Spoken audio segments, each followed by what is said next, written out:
It's alive! It's alive! Or Memorex.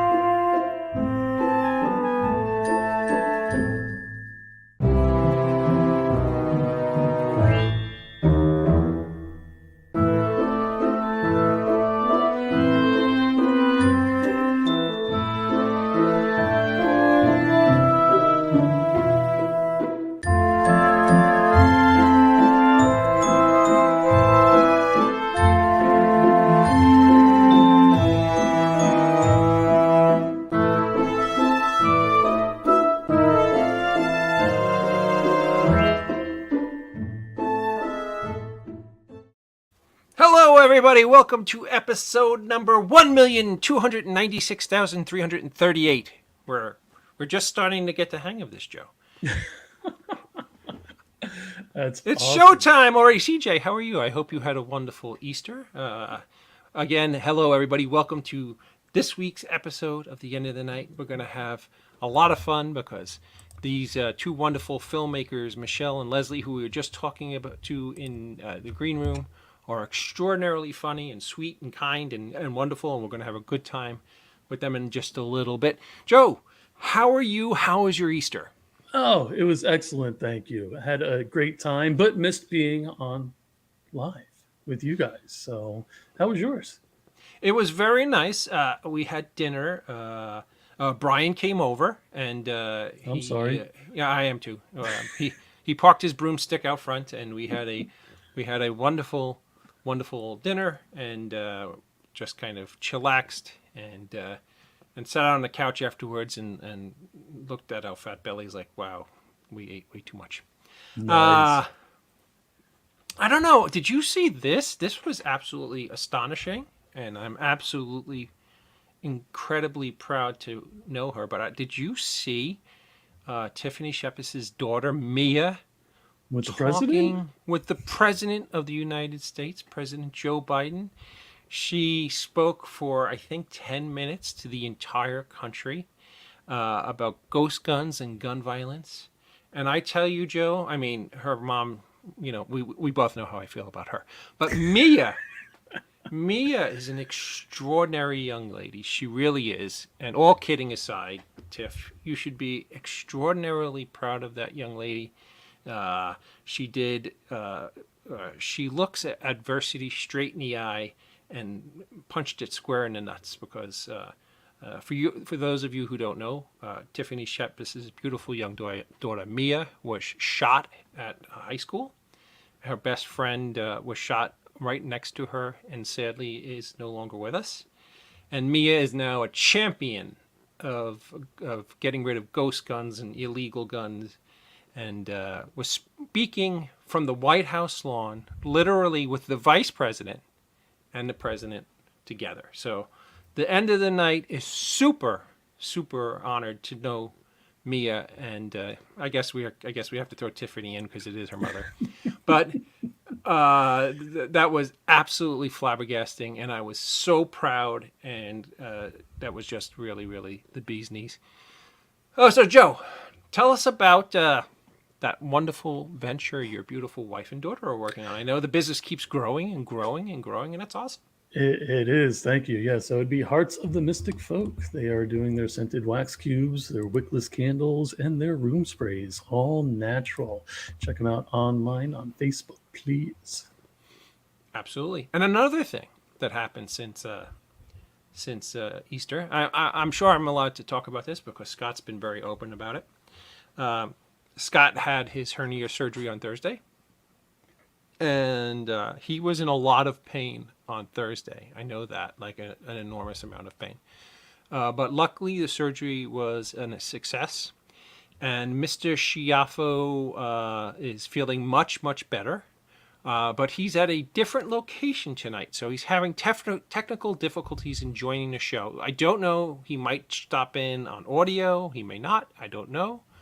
But I just wanted everybody who watches this show, Grunkle Scott is doing well and is healing up, and will be back for our future episodes. Doing what Grunkle Scott does best, which I'm sure somebody one day will tell me what that is, because I have no idea what the hell it is. Yeah, we're all glad Scott is doing better. Absolutely. So, David, did you happen to see all the shows that are going to be on the network this week? No, have a heart and tell me all about it. So let's see. So far, we know CJ does his My Manic Mondays on Mondays. Don't have the show is card wonderful. For that. We have Gabe Symbolistic with Symbolistic Cynicism. His guest, I'm going to kill this name, is going to be Marcus Slabine, Slabine, who is affiliated, let's see, Amazing Spider-Man 2, The Dark Knight Rises, and apparently he's going to be doing a sequel to Romero's original Living Dead. Oh, sweet. That sounds interesting. Awesome. And then we have also the Indie Escape Network presents Alaska Divided by Zero and Cold Fusion. We'll have Daniela and Ray on, and they always have a great show. This is a good one also. We have IOU and guest Michael Perret is going to be on Friday night. Look at that.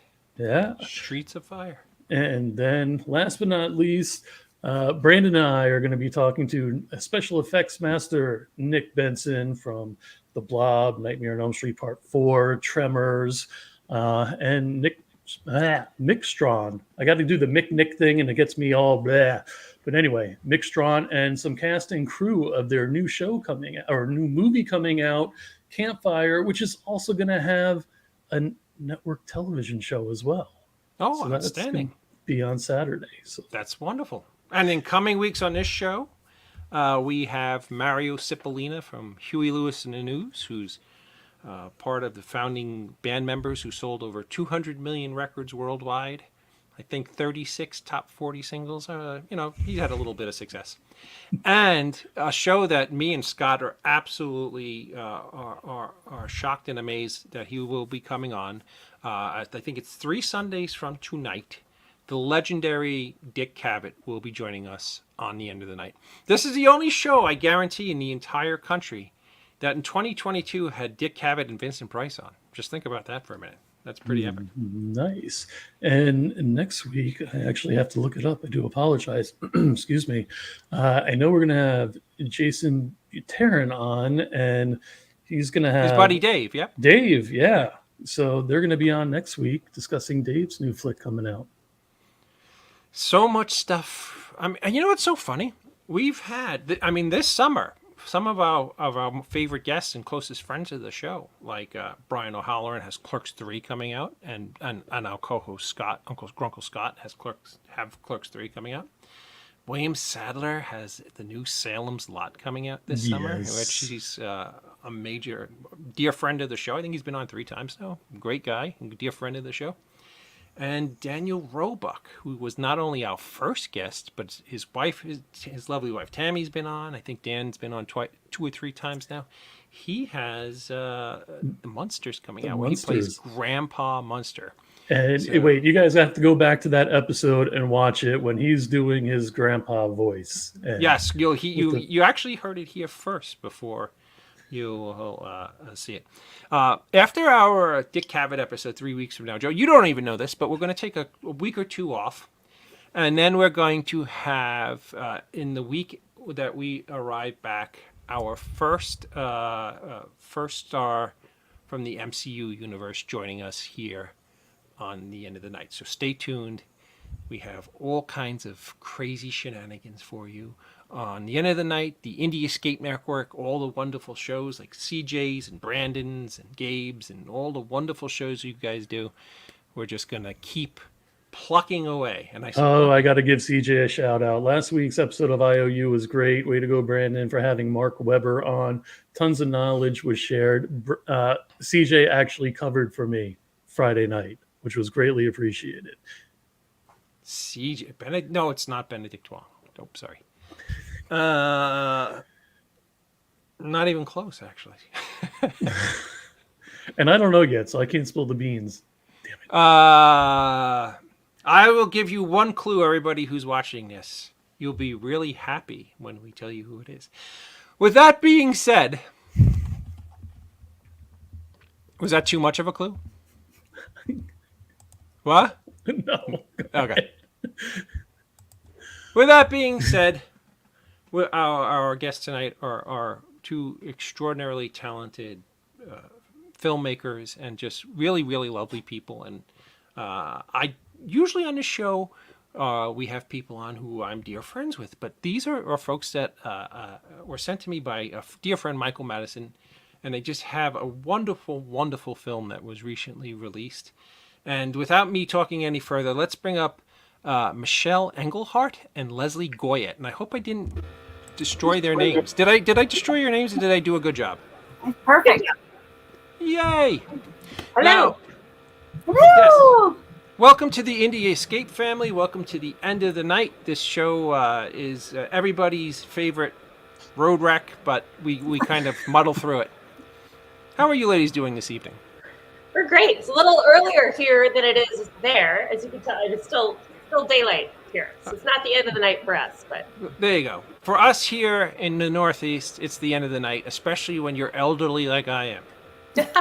Now, I was telling these fine young filmmakers before we started the program that I saw their film Maysville, and for those of you who are watching tonight and who will watch us on tape delay, first off, ladies, welcome to the show. The show is actually watched by tons and tons of people in the industry and filmmakers, so it's kind of all of a celebration of the things that we love in film. And I wanted to tell everybody who's watching tonight that your film was absolutely wonderful. It was beautifully shot. I talked to you guys before the show started, and all the great adjectives were flowing much better before because, you know, I'm a one-shot guy. You get one good shot out of me.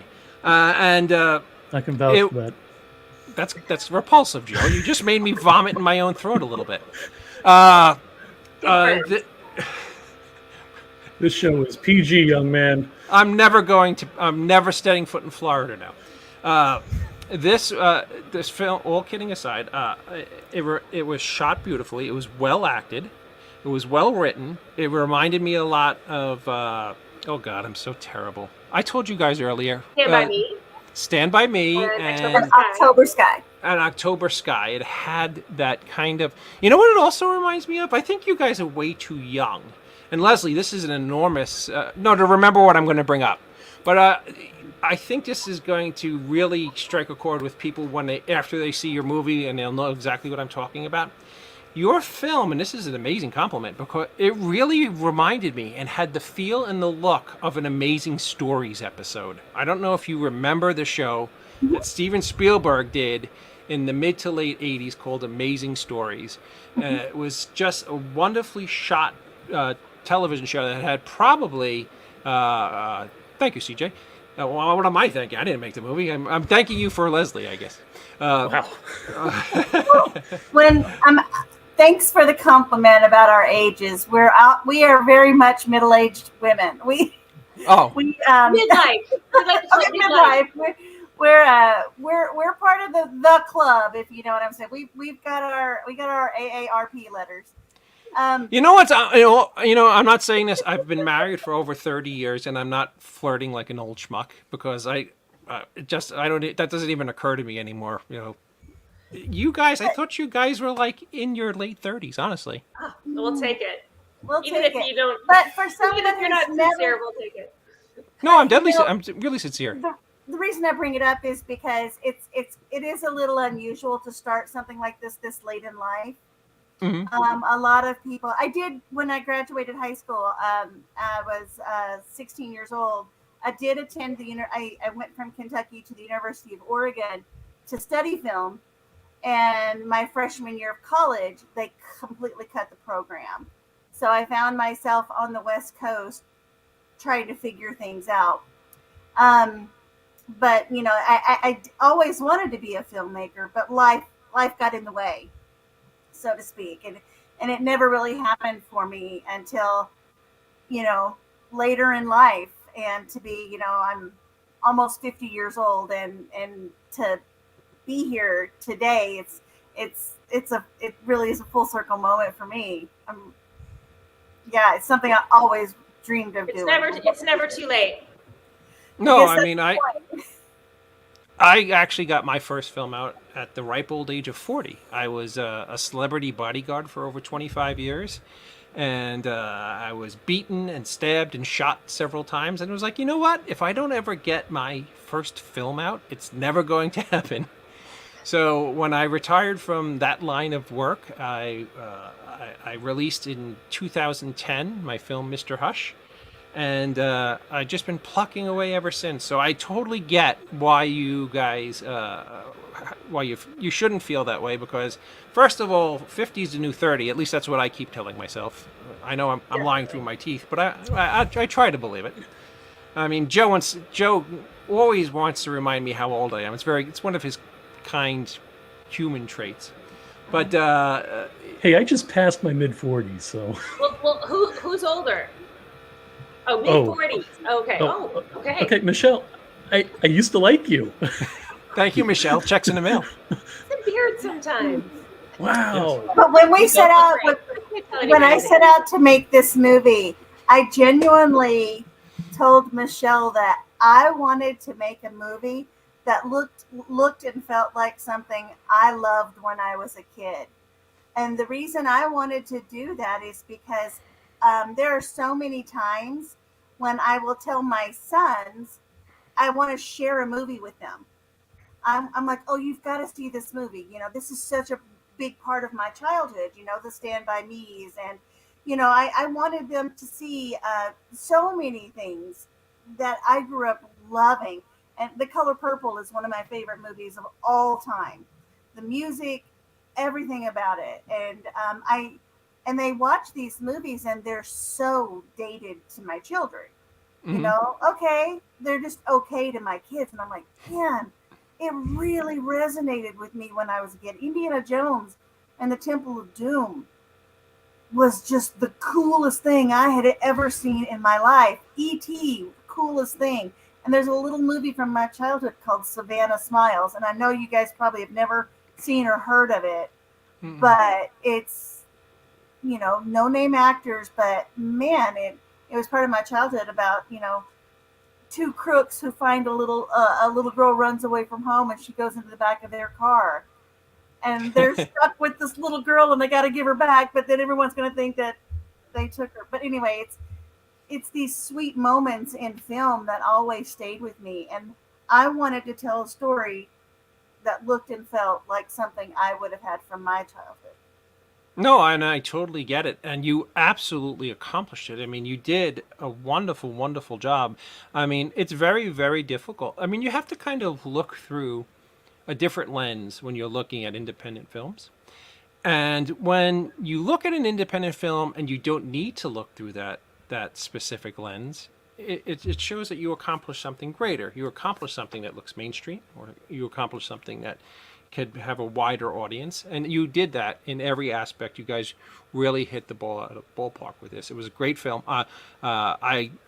People will tell you I do this show, and if I see a film that a filmmaker made that I don't care for, I just don't say much of anything, to be honest with you. So I'm not just blowing smoke up your ass. You guys did a wonderful, wonderful, wonderful job.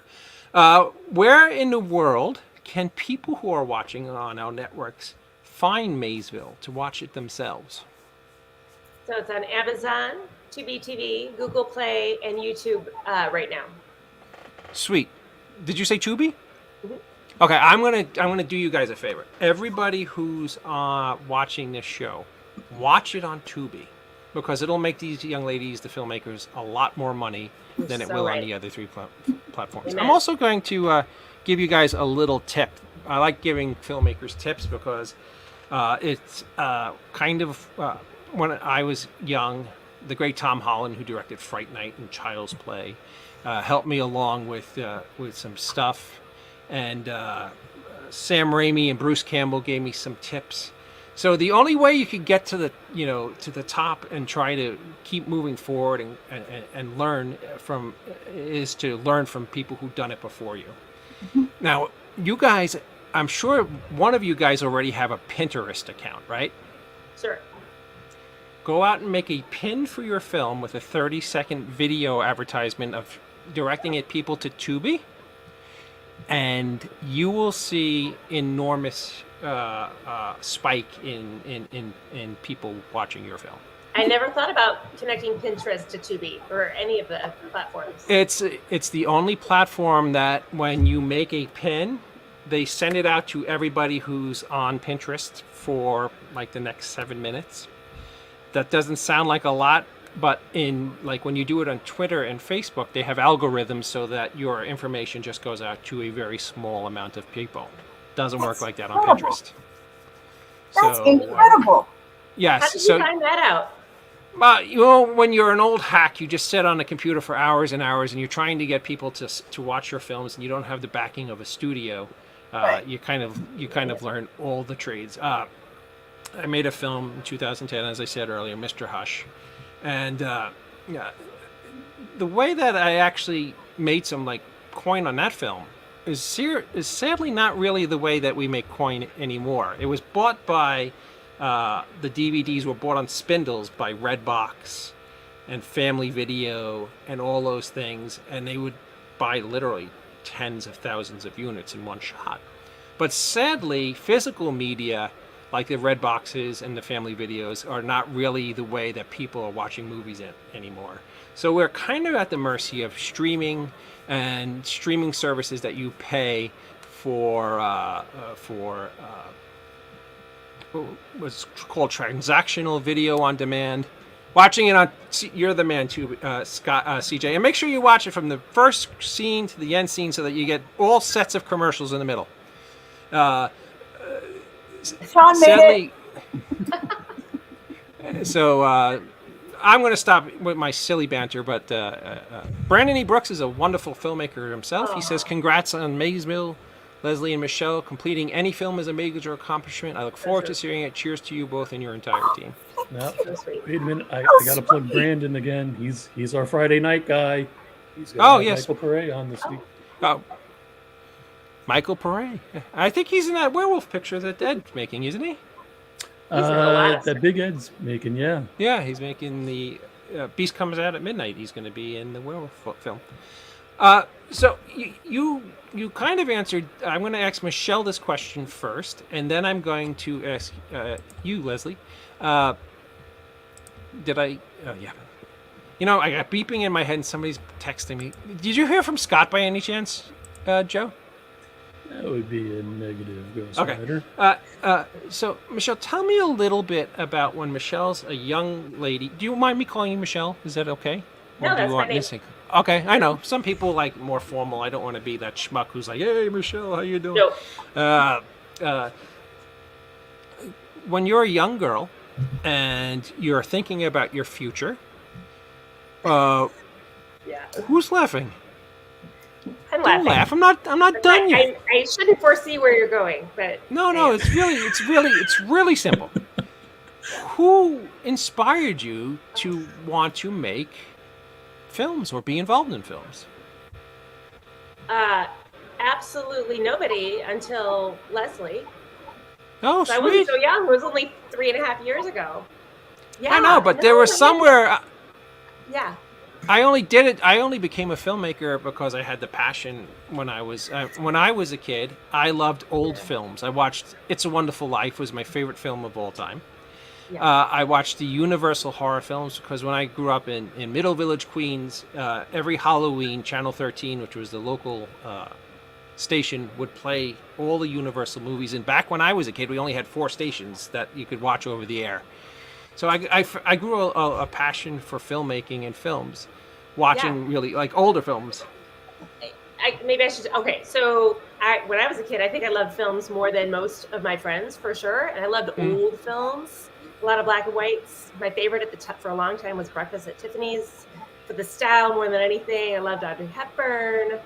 I loved anything Katharine Hepburn was in. I'm dating myself, but I wasn't that old, obviously. But I was watching old films back in the 70s and 80s, and I don't know. So my kids fell into acting when they came along.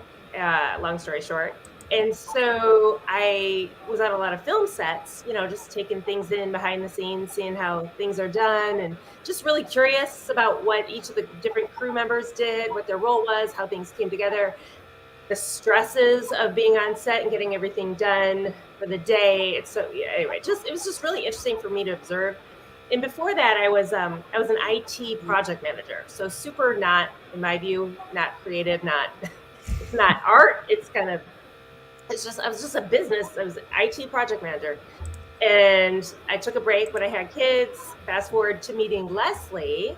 Her son and my daughter, my older daughter, were on a commercial together. So that's where we met. And then we kept in touch through Facebook, just casual Facebook, social media. And one day she just pinged me out of the blue and said, "Hey, I saw Forrest," who's my son, "in the short film, and I have a script." She said, "I'm a secret writer. I have a closet writer, and I have this script, and I have this role in the script that I think Forrest would be perfect for. And I want to see if he'd be interested, and would you take a look at the script?"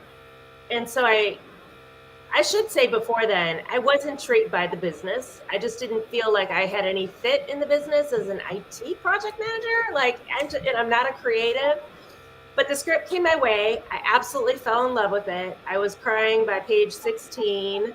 And so I texted Leslie and I said, "Oh my God, OMG." And she said, and she's a closet writer. And was I the first one you'd shown any script to, Leslie? Yeah. And so she says, "OMG good or OMG bad?" And I just called her at that point. And I just said, "Oh my, I read a lot of scripts. A lot of them are crappy or just hard to get through." And this is so good. It was so visual. Leslie is a visual storyteller. So that's why I think she's so good at writing for film. And I was like, God, this thing's got to get made. And then I found out that she'd never made a film before. She hid her scripts, kept them to herself. And eventually she just said to me, "Hey, let's figure out this film together. Let's make this film." Is that crazy? I didn't even know her that well, barely. Who does that? So this is Leslie. Fate came my way because of this lady. No, that's the way wonderful stories are told, when the stars will align and talented people get to work together. Leslie, I think you kind of answered this question earlier with your passions, but is there anything you want to add? Well, I wanted to be a filmmaker since the day I was born. Ever since I was little, I was always dramatic, and I was always coming up with stories and putting my cousins and my sister and my brother, we were always in scenes, and we were always acting out, stories and so on.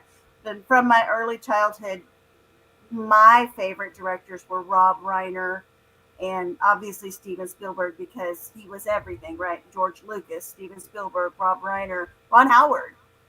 But all of those were wonderful, incredible storytellers. But I have to admit, the first person who made me feel like I could do it was Penny Marshall, because she was like the first female for me, commercially speaking, the first female that was out there doing it, and when she made Big, and when she made There's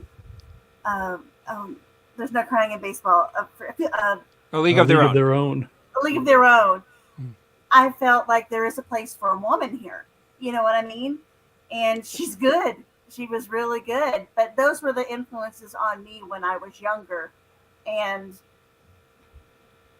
I could tell you in watching the film that you can see, I think you can see the simpleness of the story, and I don't have a lot of inner dialogue in my character. I don't know if it's fair to say a simpleness to a story, because if a story hits its mark, no matter how simple it is, sometimes simple could be extraordinarily complex, because it allows the person who's watching the film to fill in blanks.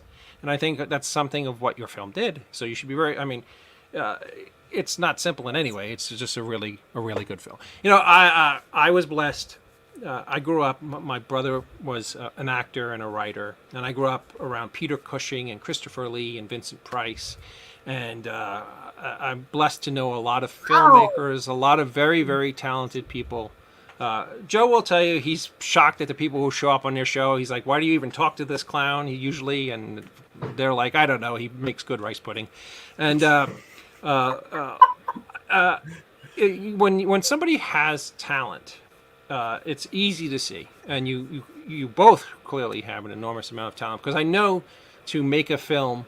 I'm sure that you guys didn't have an extraordinary amount of money to work with, to make a film that looked that solid, and to make a film that was that watchable. And that sounds like a mean thing to say, but it's not, because I saw hundreds of millions of dollar films that aren't watchable. Just look at any. That movie looked pretty expensive to me. Just look at any DC movie. The way you guys pulled it off was just absolutely amazing. Now, there's a lot of filmmakers a lot of people who are just about to start their first film, or who are dreaming about becoming filmmakers, who are watching you young filmmakers on here tonight. What would you say to them if they're about to start the process of making their first film? What piece of advice would you give them? Michele, why don't you go first? Oh my gosh.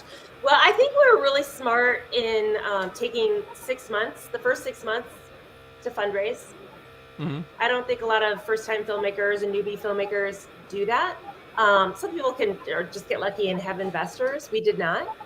And we carved out that time to fundraise 8 Ways to Sunday.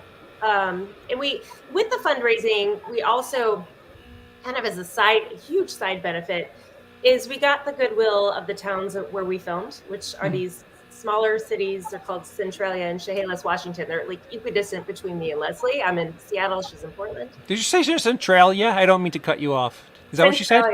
That's the coolest thing. I don't mean to cut you up, but we have a place up here in Pennsylvania called Centralia that was a town that started to burn underground, and the entire town has been abandoned. Yes, and it is one of the most horrific places. I mean, I love going to. I actually shot my last movie, Full Moon Fever, on Clinton Road, which is supposedly the most haunted place on the entire planet. And I'm there running around with a film crew like a schmuck. But it was Centralia in northeast Pennsylvania has a certain meaning to it, because there's abandoned highways that people now have put in. There's just miles and miles of graffiti, and every house is untouched. It's kind of like Chernobyl of the U. I'm sorry. Go ahead. I'm sorry. That's what Silent Hill is. Is that Sean? Is Silent Hill Centralia? Oh, okay, that might be. Okay, I'm sorry. You got me excited when you mentioned Centralia, and I went off like a tangent. And apologize. So go back. It was a good name for us because it was central to, or just equally in between us in terms of miles. And so that's where we filmed, and we did. So in addition to your regular crowdfunding, we did an Indiegogo that we thought was quite successful. It gave us just enough of a idea that, we've got enough money to make a feature film, which of course we didn't, but it made us think we did. If you get creative, you can do anything. But and then we also had a dinner. We did a dinner for the communities down there. When we figured out we were going to film there, we were like, somebody offered the idea. This great guy that we know down there, and he has a restaurant. He's a chef. He's like, I'm going to throw this dinner for you guys. I mean, just the goodwill down there was amazing. And we went, to the newspapers, to the radio stations, and promoted it. And we had a dinner event for our movie. And we informed the communities. We did a presentation, a slideshow. We had some of the actors with us, and we told them about the movie, but we also told them about what we needed for the movie.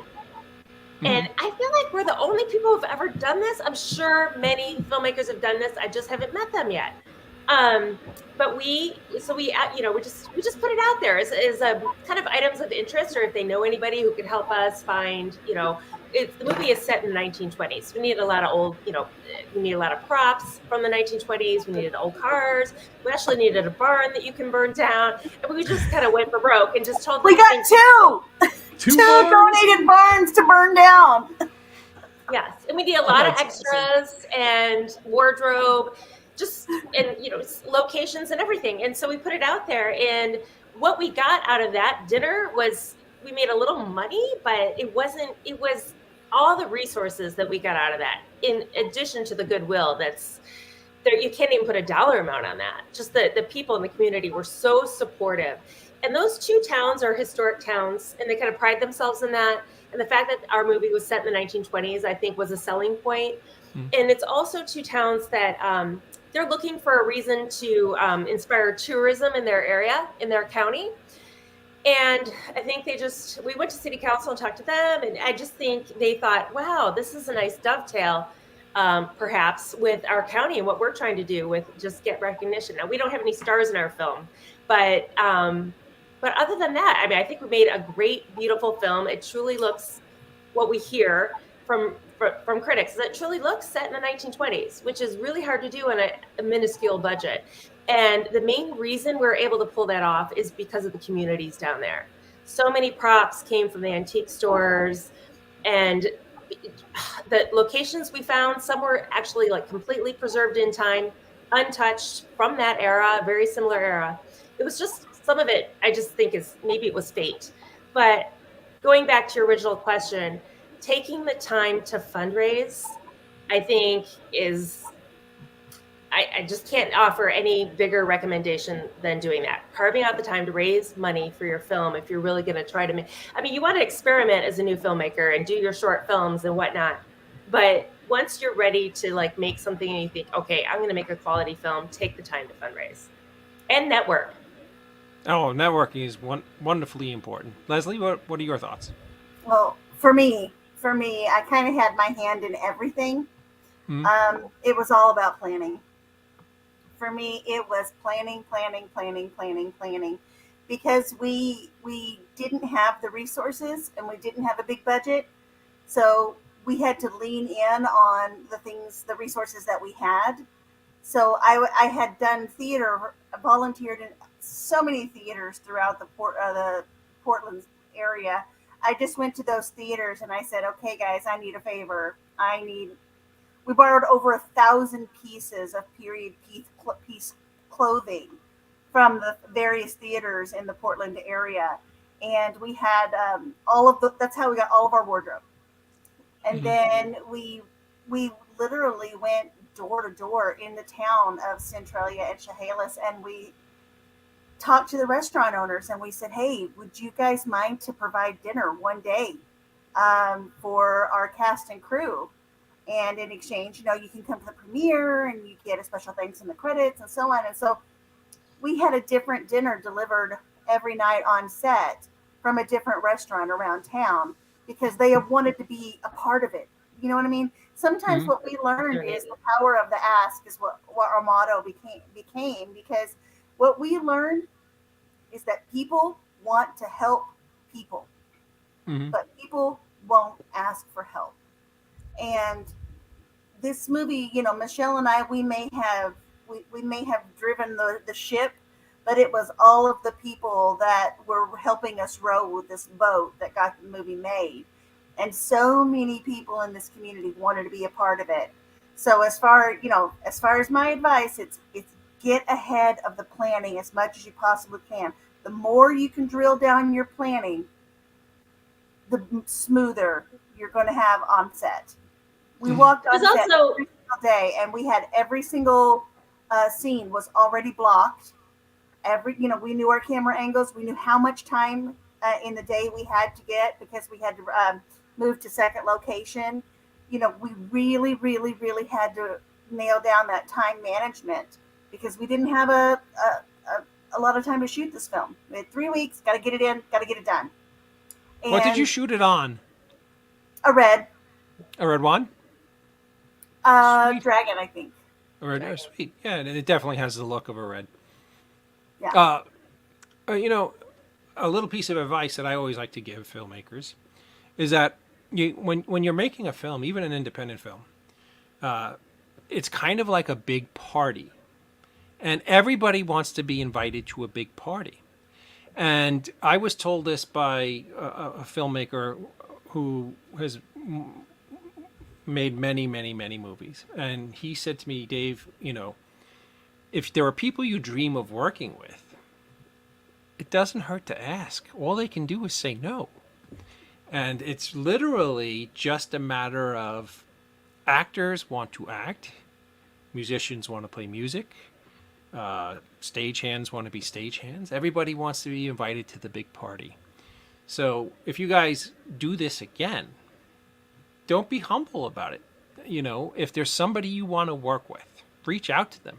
And if they like what you have on paper, regardless of how big your budget is, or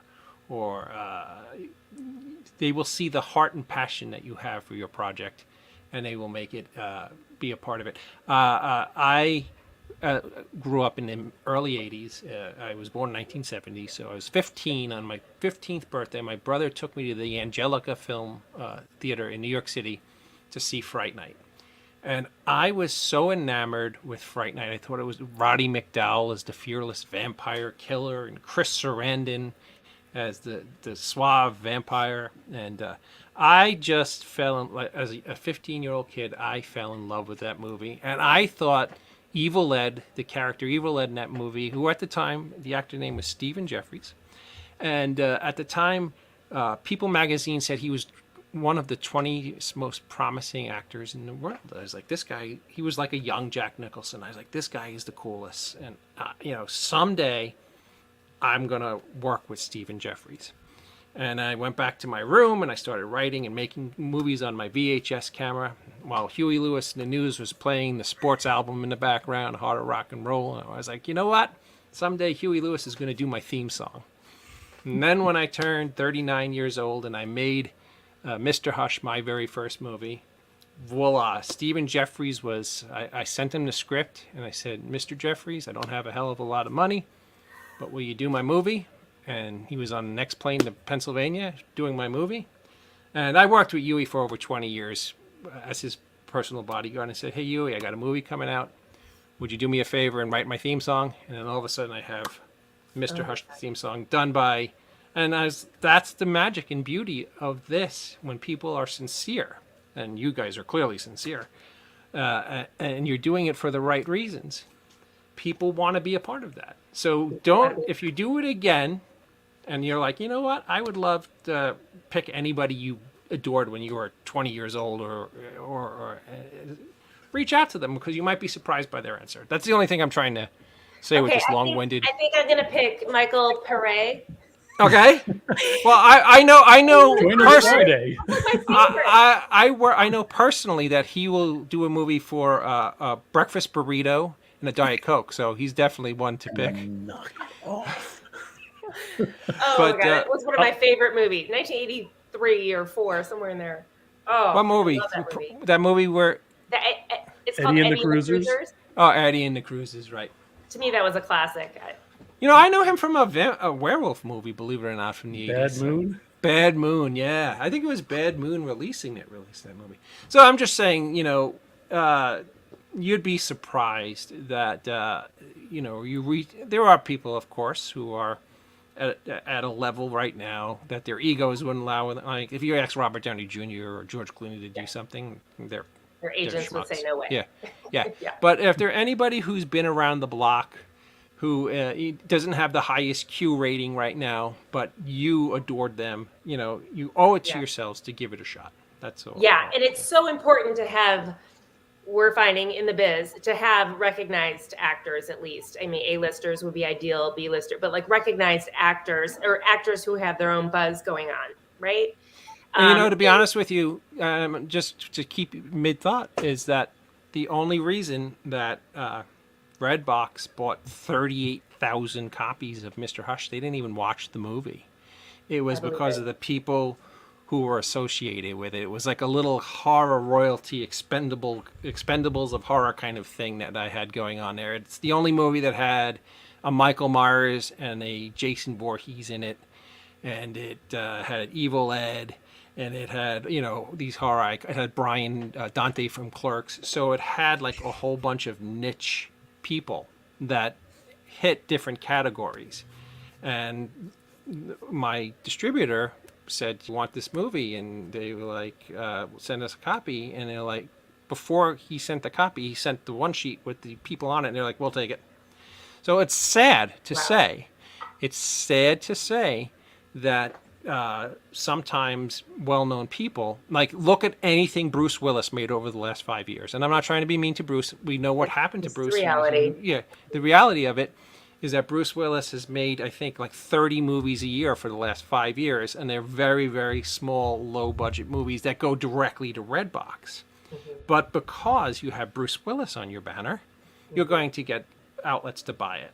So that's the only thing I think he's tied with Nicolas Cage right now for the most amount of movies in 5 years. Yeah, and now Nicolas Cage is making movies about being Nicolas Cage. The awesome weight of being Nicolas Cage. Very meta. Yes. So I got to hit some of these comments real fast, if I may. Going back to when Leslie was saying what movies inspired her and when she was watching movies with her kids, Ken mentioned The Goonies, and then we had this gentleman say, my youngest son Holden, who's actually in Maysville, the movie, is a huge Goonies fan. So that's kind of cool. Yeah, that's my husband. He's sitting right here. Okay. Hi, He's husband. laughing Sitting his right head there. off Hi, right husband. now. Brandon E. Brooks saying you two and everyone that came together to make a good film are the stars of your film.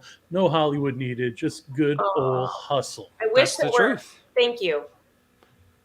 It was so much work. It was so hard.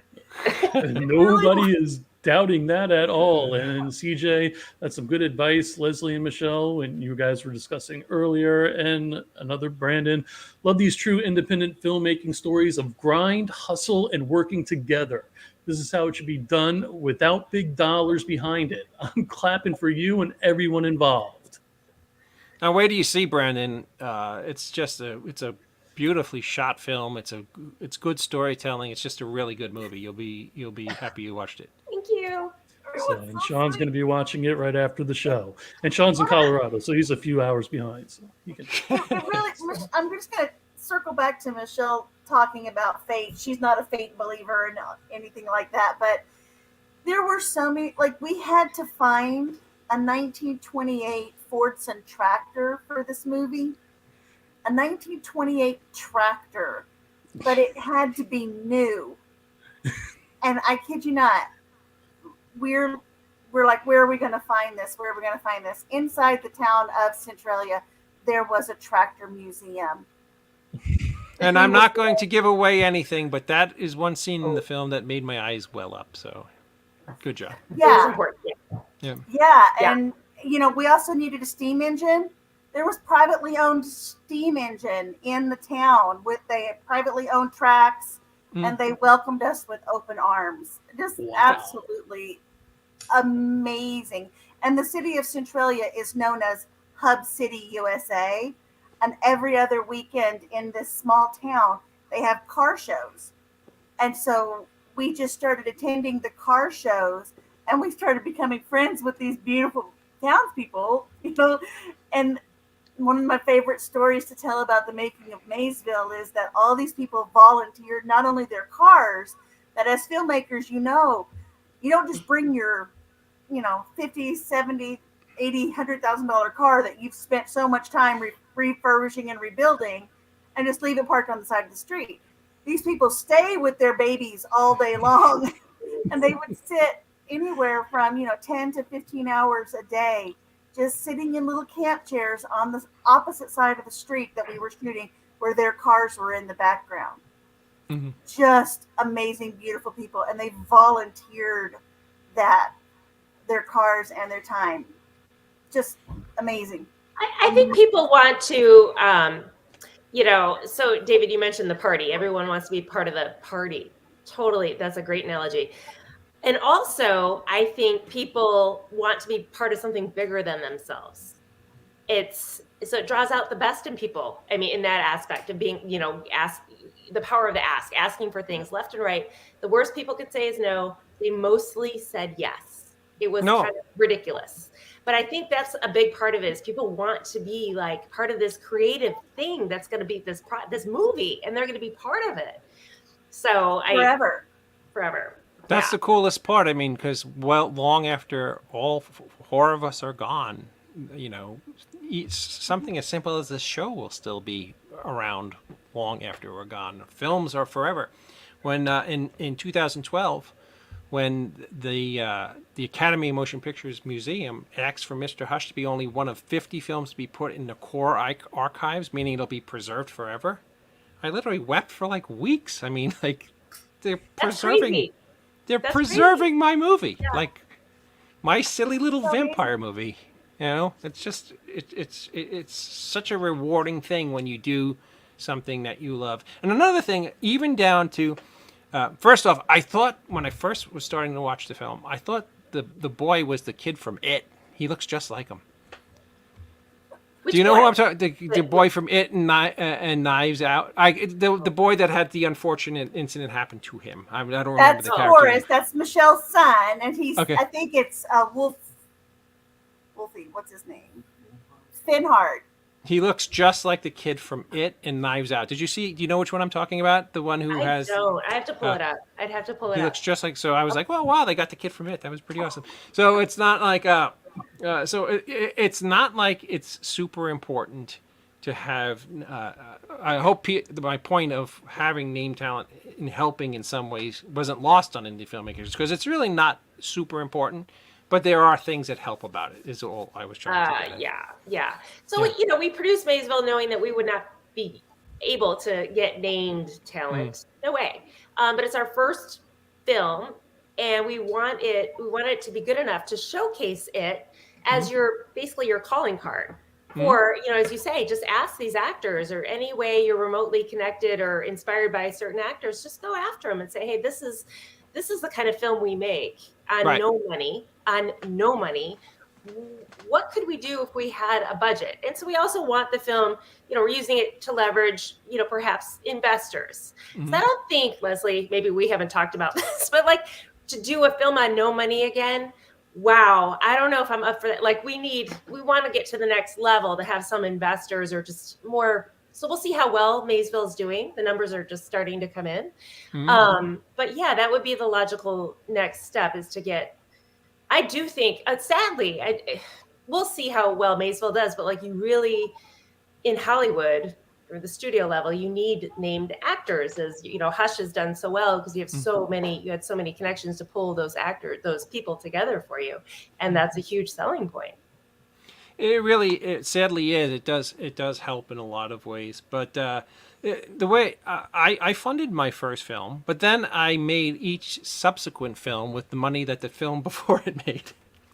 So it kind of sets itself up well for if you if you guys want to friend me on Facebook after the show, I can give you some wonderful pointers on how to get Maysville out to a broader audience, because it's a wonderful film and it deserves to be seen by a lot of people. And like we're to counterpoint my other point, like we were talking about before the show started, there are films that had no actor, like nobody that you would know, that did phenomenal. They're so few and far between, but they took off, like the Blair Witch Project and Clerks. Nobody knew anybody. Nobody was famous after before Clerks. That kind of got the ball rolling. I mean, so it's possible. It's possible. No, it's absolutely possible. It's the real truth of the matter is, and we're kind of the most important aspect of any film, being it a big Hollywood blockbuster or a small independent film, is the words that are on paper. And if you're telling a compelling story, that's what ultimately is going to make your movie successful.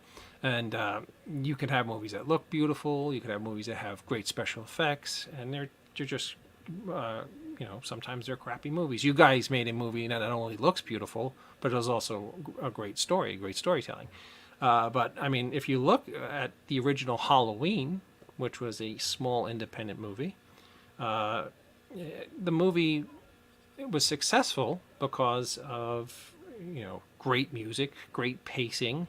It scared the shit out of a generation. And if you look at a movie like Clerks, made on virtually nothing, I think $80,000. Kevin maxed out his credit cards and made Clerks on a 16 millimeter wind-up film camera. And that was literally just about a film about coming of age in the 90s and all the weird circumstances of being a young person at that time. So it's really a matter of hitting people with something they haven't seen before, or having something on paper that is telling a compelling story. And that's what was great about Maysville, is that not only I sat down and I was watching it, in the first couple of minutes I was like, wow, this is a beautifully shot movie. These kids are wonderful actors. You got me in the first couple of minutes where I didn't wander. But then as the film continued, and I saw it was well acted and well written, it was like you hit on all the heads. But the problem with independent cinema is that a lot of filmmakers just want to get the project done and in a can. And I can't stress enough to make sure, and this is, you guys were lucky enough to do this, is make sure that what you have on paper is going to tell a story that's going to make people want to watch the movie. Right. Story drives everything, right? If you don't have a story, I mean, all the Marvel movies that's out, they do quite well for some reason. They're trying to be better at the story. They're actually better, I think. But like I think our film is, one of the critics said it so well. Like, movies aren't made like that. I didn't think they made movies like this anymore, but they do. And here it is. Yeah. And it's a story. It's a story-driven movie, and it's truly entertainment. Like when we were applying to or thinking about applying to festivals, so many of these festivals, mostly, it's almost like art housey. It's a little too. We're not an art house film. It's just telling a really good story the whole way through. It's kind of action packed. It's not arty. It's not and it's not speaking to any one cause. It's where you can get into a festival through some cause that you're driven by. It's just a good story. Yep. And sadly, in 2022, most festivals are all about you paying them $500 to have your film there. It's about their money-making enterprises more than they are about handing out laurels to films that actually deserve to be seen. Totally. Or you're paying to get a laurel from. Yeah. Because I think there still is an illusion out there that is with first-time filmmakers or filmmakers and indie filmmakers. I'm going to get into Sundance, and I'm going to, I'll get into Toronto or South by Southwest, and my film will be great, and it's going to get bought and distributed. And I just think that there's a lot that's not being completely exposed to indie filmmakers, because a lot of times if you're getting into those festivals, there's either someone on the screen or there's someone behind the screen that helped get you there. Mm-hmm. Yeah. It's not necessarily the art itself. A lot of times it is talent either that was on the screen or talent behind the screen that helped get you into that festival. I would rather take the $1,500 it would take to submit my film to Sundance and use it on advertising of a film that I have made than to. Boy, are we learning that now? Oh, yeah. The biggest mistake. Marketing thing is. The biggest mistake I made was give my film Mr. Hush to Kino Lorber, which is one of the biggest and most successful independent distributors. Their name is synonymous with some of the biggest independent films of all time, but the business end of it is quite repulsive, to be honest with you. And I learned my lesson to. What is John Wayne Caldwell? He's a wonderfully smart guy. Distribution and deals have come a long way, and now there are paths to distribute themselves. Festivals have lost it. That's 100% true. So we kind of almost luckily, Leslie, I think we, because we did post-production in COVID and our film was done still during COVID, still when the festivals were not in person. They're only restarting now, kind of. So that's such a negative. Who wants to do a film festival over Zoom? Or it's just, you want to be in the theater, physically in the theater with people to see your film. That's what it's all about. And so we didn't apply. We applied to a few, but after that, we're like, what's the point? And we heard from other filmmakers like, oh, no. Just wait until it's live again. So we just kind of skipped the whole thing, to be honest, because, it was 2 years, most of these festivals. My last film had a theatrical distribution deal, and they released it in July of 2020, the first summer of COVID. Wow. When if you got one person in the theater, you were lucky.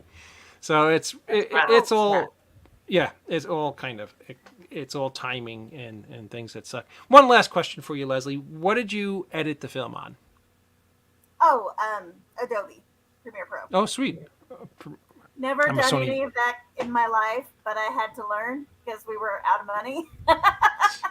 So I'm a Sony Awesome. Vegas guy. I have to, I noticed earlier Anna Ebel, she chimed in and said something really nice to us, and that was our script supervisor. Oh, sweet. Thank God for her. She was a lifesaver, and we didn't know I would be editing the film, and but I did it. I learned it. I had to take it slow, but without her amazing notes, and she made sure to circle everything, and she had gone back and she had noted everything that I had said, line, with each line. This was Forrest was better here, Holden was better here, this was the circle, that kind of thing. And I didn't even know she was making those notes for me, but it made the editing process so smooth. And I have to tell you, wow, what an important role that you just don't think about how important that role is until you get to post-production. And because of her amazing talent there, I was able to learn how to do the editing, and I think I did an okay job. No, you did a wonderful job. Every technical aspect of that film is outstanding. You did a wonderful job. With that being said, wow, we're already past our hour went by like a, that went fast. can you ladies tell us one more time where we can find Maysville? And one other question in closing: are you guys got anything else in the can that you're thinking about working on together or coming up? Well, I guess I'll finish up here, Michele. We again, you can find it on Tubi TV, which is by far most beneficial to the artists. But you can also find it on Amazon. We are in their most popular films right now banners. Oh, congratulations. So, yeah, we kind of got excited when we saw that one. We're also on Google Play and YouTube. And Michele and I have we have a pretty amazing partnership between the two of us. She downplays her role quite a bit, but that woman can do a spreadsheet like there is nothing else. I mean, the woman's very, very, very, very precise and keeps us on track. So between the two of us, we're a pretty good partnership.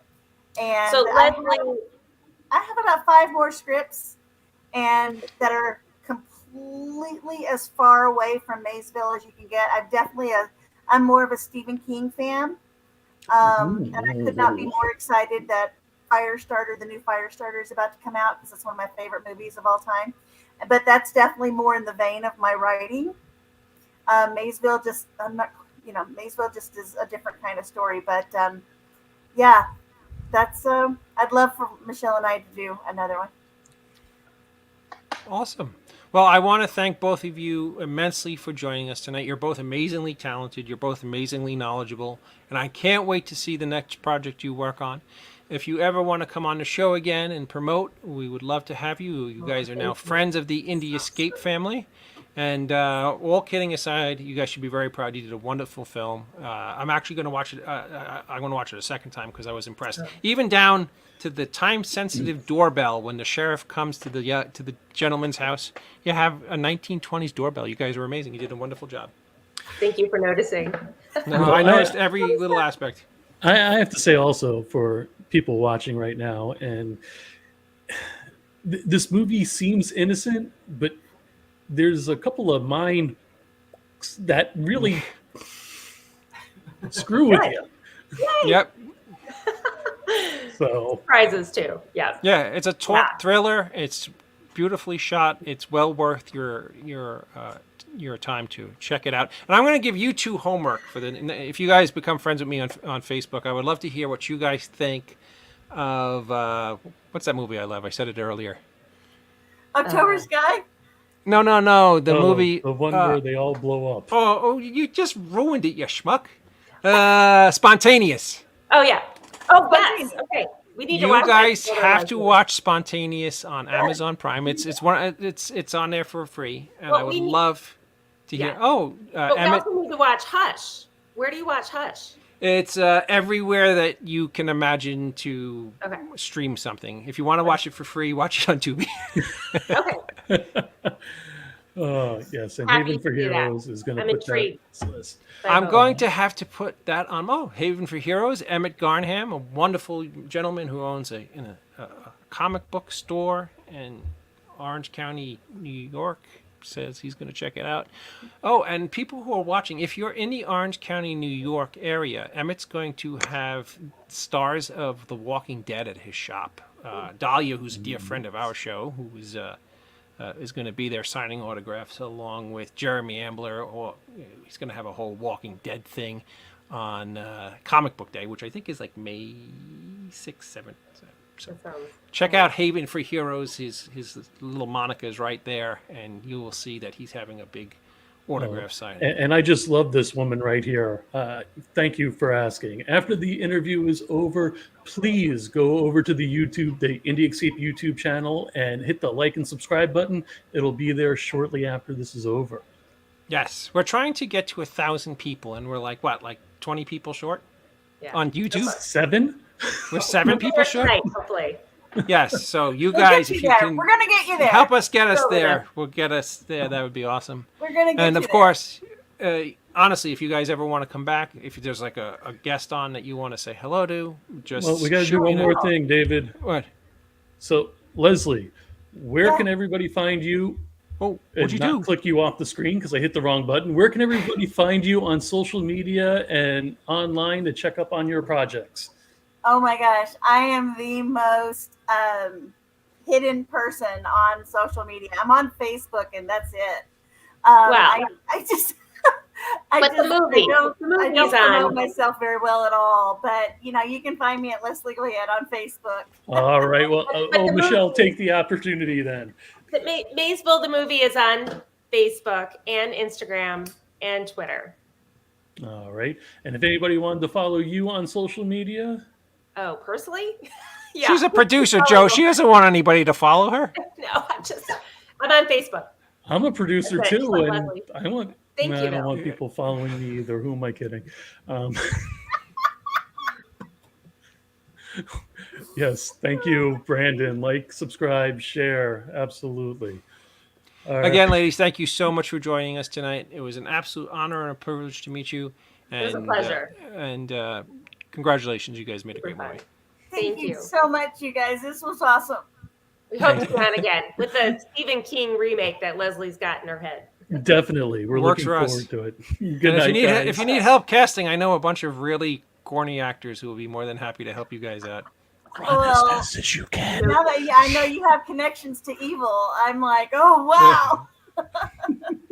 That dude's evil in real life. You might be a little frightened. Good night, ladies. Well, thank Good you night. guys so much for Take having care. us. It was so awesome. Absolutely. Our pleasure. Oh, we loved it. And yes, it was a great show. And you say, Michele, check us out upcoming Friday on IOU and ask Michael Perry directly about possibility with working with it. There you go. Oh, we got another one in. We survived another show, Joe. But without Scott. I know. I'm a little sad. We kind of feel like we're like Van Halen out on stage without Eddie. It just. Well, I I'm guess well up now. Grunkle Scott will be back. We'll be back next week. Those ladies were fantastic. Their film's fantastic. Make sure everybody who's watching tonight will check out. Are we really only 7 people away from getting to the 1,000? Yeah. Oh, that's awesome. Yes. Got to do it to it. I have no idea what you just said, but it sounded. We got to do it to it. Oh, okay. With that being, is there anything you want to say in closing, Joe? Yeah, again, ladies and gentlemen that are tuning in, please go to David Lee Madison's The End of the Night Facebook page, hit the like and subscribe button. Also, with the Indie Escape Facebook page, YouTube channel, TikTok, Instagram, Twitter, all that good stuff. And we're on IMDb. Check out the Indie Escape IMDb page. Absolutely. And again, thank you everybody for watching tonight. Thank you, Joe, for always being the man. You're the coolest. We will be back next week, and we will be back the week after that. And we'll be back the week after that. And then we're going to take 2 weeks off, and we got some really, really crazy stuff coming up. Just when this show says crazy stuff, you know it's crazy. It's crazy stuff.